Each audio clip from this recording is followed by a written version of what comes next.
こんにちは。今回はアベレージif関数についてご紹介します。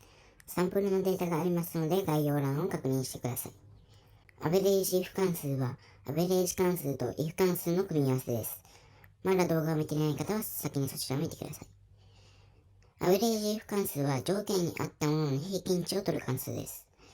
まず、イコールから始めます。AV と入力して、アベレージ if を選びます。次に条件を検索する範囲を選びます。この位置は変わらないので絶対参照 F1 を使います。カンマを入れます。次に条件を入れます。条件は商品名と一致した時なので F2 を選びます。カンマを入れます。次に平均を取る範囲を選びます。これも絶対参照を使います。これでエンターです。これを下まで続けるので右下の点をダブルクリックします。これで OK です。次は商品ごとの平均売上個数を出していきます。先ほどと同様に、イコール、アベレージ、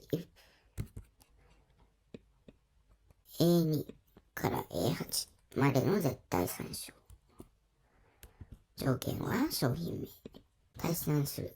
平均を取る範囲を選びます。絶対参照を使います。エンター。これをオートフィルします。最後に、5個以上売れた商品の売上平均を出していきます。まず、半角イコールから始めます。AV と入力して、アベレージ if を選びます。条件を検索する範囲を選びます。カンマを入れます。5個以上なので、ダブルコーテーション、大なりイコール5、ダブルコーテーションと入力します。カンマを入れます。平均する範囲を選びます。そしてエンター。これで OK です。以上がアベレージ if 関数です。違いはサムイフズ関数です。ご視聴ありがとうございます。チャンネル登録もお願いします。